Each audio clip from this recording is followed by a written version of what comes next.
thinking the other day about when someone starts talking about a particular person in our life.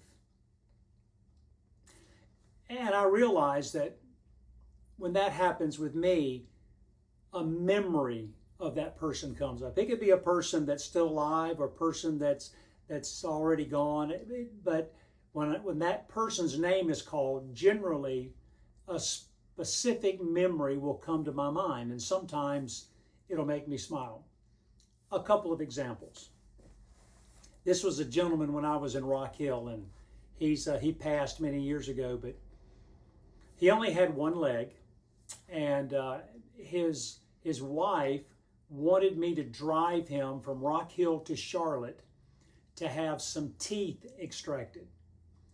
And so that was my only job, was just to drive him up there. And I'm not sure how many teeth he was supposed to have pulled out, but then I was supposed to bring him back home again. Well, while we were there, and I was in the waiting room, and he was back there with the dentist told him it would be better if he just went ahead and had all of his teeth pulled out, and then allow him to go ahead and measure him for dentures. And so when he comes out of the dentist office, that's what's happened. All of his teeth have been pulled out, and they have fitted him for dentures. Well, I didn't think too much about it. I just went ahead, took him home and so forth. Well, a few weeks had passed, and we're in the fellowship hall having a dinner or something, and I passed a table where his wife is sitting there talking to another group of ladies. And I heard her say, "Can you believe the pastor took Bill up to Charlotte and let them pull all of his teeth out?"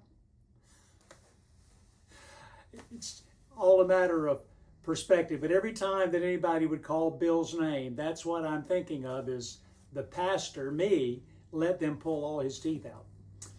Well, we had a lady in Lexington, and she told the story. Fortunately, I did not witness this, but she told the story. But every time that they call her name, I think of the story that she would tell. She said it was a cold winter morning, and she and her daughters were living in an old mobile home. And so that morning, while the girls were asleep, she decided to take a nice hot bath, and she got into the bathtub.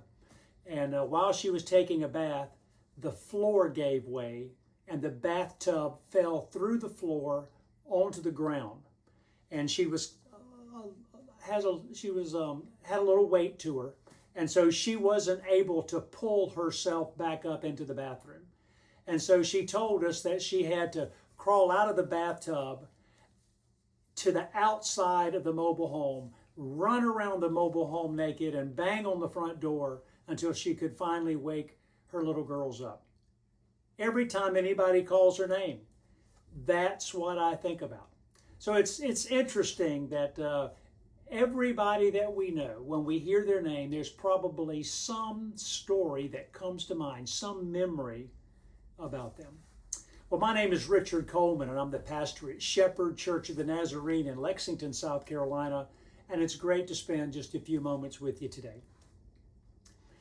Well, the Apostle Paul was in prison, and the church in Philippi had sent him a gift, and he was very thankful for that gift, and he was thankful of the memories that he had whenever he was starting that church in Philippi. And so he's going to write them a letter. And as he starts this letter out, he says, "Every time I think of you, I give thanks." That memory that he had of, and when we think about a church, we're probably thinking of some kind of building. This was not a building. This was a group of people probably meeting in a house somewhere, and he would know them by name. He could see their faces in his mind. He receives this gift as he's in prison, and he's so grateful that, number one, they sent the gift, but number two, that they even remembered him. And he's saying, "Every time I think about you, I give thanks." And then he said, I pray for you. And when I pray for you, I pray with joy. In other words, the great memories that he has and the work that they're doing, the fact that they're being faithful not only to God, but to their families and their community. He's saying, when I pray for you, I pray with joy. Isn't that something that maybe we want to have that effect on people? That when they remember us, they have good thoughts. The last thing that we said to them, or the last opportunity that we had to bless them in some way, that when they remember us with joy. When they pray for us, that it's a joyful prayer that they have in their heart. Paul went on to say, he said, you help me and you inspire me as I try to lead other people to Christ. Because they are still being an enthusiastic group, and they're still wanting to help others. That's a contagious thing. You know, I've noticed in my life that if you move into a group and you're complaining and griping and frowning, oftentimes what happens to the entire group? They start complaining and griping and frowning. And on the other hand, if you go into that and you go into that group with a smile or words of encouragement, it's amazing how that also can be contagious.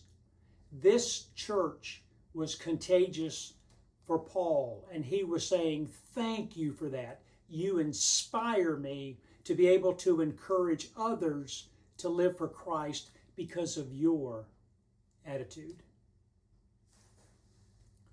So I guess that's what I'm seeing in this first part of this letter that Paul wrote to the church in Philippi. Be an inspiration and be a joy.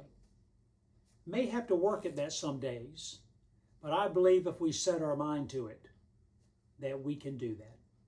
So may the Lord bless you and keep you. May his face shine upon you, and may you truly be an inspiration and joy as you go through this week. Thanks for taking the time and viewing today.